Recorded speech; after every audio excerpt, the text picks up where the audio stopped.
Sir आज WPL company इतना ज्यादा पैसा क्यों दे देती है? क्योंकि जब आप कोई सामान खरीदने जाओगे, मान लेते हैं आप पार्ले जी बिस्किट खरीदने गए, आप कस्टमर हो, तो आप सामान कहां से खरीदेंगे? रिटेलर, दुकानदार से। और दुकानदार भी उस सामान को कहीं से लेकर के आता होगा। वो कहां से लाता है? होलसेलर से। होलसेलर कहां से लाता है? डिस्ट्रीब्यूटर से, जो उसका डिस्ट्रीब्यूटर होगा। डिस्ट्रीब्यूटर कहां से लाता है? स्टॉक पॉइंट से, जो उसका स्टॉक पॉइंट होगा। ठीक है, स्टॉक पॉइंट वाला कहां से लाता है? जो उसकी आपके शहर में या आपके मंडल में, आसपास के बड़े जिले में फ्रेंचाइजी लेकर के रखा होगा। क्या रखा होगा? फ्रेंचाइजी लेकर के रखा होगा। ठीक है, और फ्रेंचाइजी वाला सामान कहां से लाएगा? वो लाएगा कंपनी, मतलब मैन्युफैक्चरिंग से, जहां पर हमारा मैन्युफैक्चरिंग होता है या जो हमारी कंपनी है। क्लियर हो गया मेरी बात? सर ऐसे ही सारे व्यवसाय होते हैं, चाहे इलेक्ट्रॉनिक हो, चाहे डेली नीड के आइटम हो, चाहे खाने पीने के आइटम हो, ऐसे ही तो धंधा चलता है। हाँ या ना? Traditional market. अब यहां पर होता क्या है, कोई सामान अगर 100 रुपए में बिक रहा है तो वो 100 रुपए का बनता नहीं है सर। वो कितने का बनता है सर? उसकी मैन्युफैक्चरिंग कॉस्ट होती है 25 रुपए।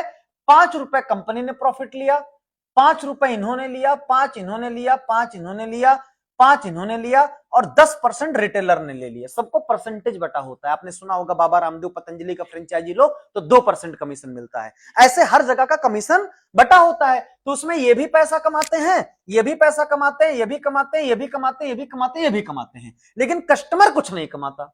जबकि असला धंधा कौन करता है? असली प्रोडक्ट कौन सेल कराता है? कस्टमर। कस्टमर को हाजमोला पसंद है इसलिए हाजमोला बिक रहा है। कस्टमर को पार्ले जी आज भी पसंद आता है इसलिए पार्ले जी बिक रहा है। हाँ या ना? लेकिन अब समझो सर, यहां पर क्या हुआ, 100 रुपए का सामान 25, 5, 30, 10, 40, 10, 50, 10, 60% यहीं पे बट गया। ठीक, और हर प्रोडक्ट का, हर ब्रांड का आपने एडवर्टाइजमेंट देखा होगा। देखा कि नहीं देखा? देखा है कि नहीं देखा? पार्ले जी वाला एडवर्टाइजमेंट कर रहा है, ठीक है, बिमल गुटका वाला भी एडवर्टाइजमेंट कर रहा है, बिस्लरी वाला एडवर्टाइजमेंट कर रहा है। तो 40% पैसा जो है वो कहां चला गया? एडवर्टाइजमेंट में। ये जो 60% बताया इसमें टैक्स फैक्स सब इन्वॉल्व है, टैक्स ट्रांसपोर्ट सब इन्वॉल्व है। लगभग 100% पैसा हमारा हो गया, और हर इंसान ने थोड़ा थोड़ा पैसा करके कमा लिया, और कस्टमर का धंधा चल रहा है। अभी तक ये होता था मार्केट में। आया ना? लेकिन जब डायरेक्ट सेलिंग आई तो डायरेक्ट सेलिंग ने इस सिद्धांत को बदला। इस सिद्धांत को क्या बदला? यहां पर भी सर कस्टमर है, लेकिन कस्टमर के बाद सीधा कौन है सर? मैन्युफैक्चरिंग, या मैं या कह सकता हूं सीधा कौन है? कंपनी। यहां पर भी प्रोडक्ट 100 रुपए में ही बिक रहा है, और बन भी 25 रुपए में ही रहा है। क्लियर हो गया? और कमीशन भी कंपनी वाला 5% ही रख रहा है। तो 25, 5 कितना हो गया? 30, और बिका कितने में?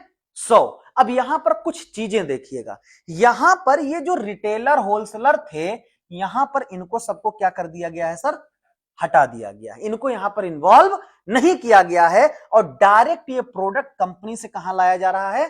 कस्टमर तक लाया जा रहा है। अब डायरेक्ट अगर कंपनी से कस्टमर तक प्रोडक्ट लाया जाएगा तो सर आप बताओ, रिटेलर का पैसा बचा कि नहीं बचा?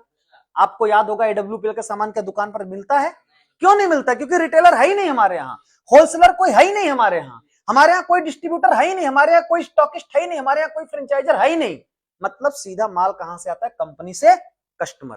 सर आपने क्या हमारे प्रोडक्ट का कभी एडवर्टाइजिंग देखा? सलमान खान हीरोइन प्रचार कर रहा है। सर जो कंपनी 60,000 करोड़ का टर्नओवर कर सकती है, ऐसा नहीं वो प्रचार नहीं करवा सकती है, लेकिन नहीं करवाती। तो सर हमारा 60% और 40% पैसा क्या हो गया सर? बच गया। 60% और सॉरी टोटल कितना देखो, 25, 5, 30, 70% पैसा। कितना पैसा? 70%। मतलब 25, 5, 30 इधर हो गया, इनका मिल गया, प्रोडक्ट और प्रॉफिट निकल गया। 10, 10, 20, 10, 30, 30% पैसा ये बचा जो हम इनको देते थे, और 30% पैसा जो हम एडवर्टाइजमेंट कराते थे, 40% पैसा जो एडवर्टाइजमेंट कराते थे, ये पैसा बच गया। कितना बच गया सर कंपनी के पास? 70% पैसा बच गया। अच्छा, इसको सैलरी भी नहीं देनी है कस्टमर को कि जाकर के बेच के, क्या हमें आपको सैलरी मिलती है क्या? नहीं मिलती है सर। लेकिन यहाँ जो डिस्ट्रीब्यूटर होते हैं इनकी सैलरी भी होती है, जो उस कंपनी के लिए काम करते हैं। यहाँ कोई सैलरी किसी की नहीं है। तो पूरा का पूरा 70% बच गया, एडवर्टाइजिंग नहीं हुई और इनको भी नहीं दिया गया, इनको रखा ही नहीं गया। तो सर ये 70% पैसा कंपनी क्या करती है? अपने सेल को बढ़ाने के लिए, अपने बिजनेस को बढ़ाने के लिए, कि ज्यादा से ज्यादा लोगों तक प्रोडक्ट पहुंचे, ज्यादा से ज्यादा लोग पैसे भी कमा सकें, ये पैसा किसको दे देती है? कस्टमर को दे देती है। और कस्टमर से बोलती है कि सबका काम तुम ही करो। आज का कस्टमर क्या है? प्रोडक्ट खाया, गायब हुआ। धंधा किससे चल रहा था? कस्टमर से। कस्टमर को कोई पूछने वाला इस बिजनेस में नहीं था। लेकिन सर यहां पर क्या है, एक कस्टमर ने प्रोडक्ट यूज किया, अगर उसको अच्छा लगा तो उसने 10 लोगों को बताया, तो जो 10 लोगों को बताया उसको बताने के लिए हमारी कंपनी ने पूरा 70% दे दिया। कितना?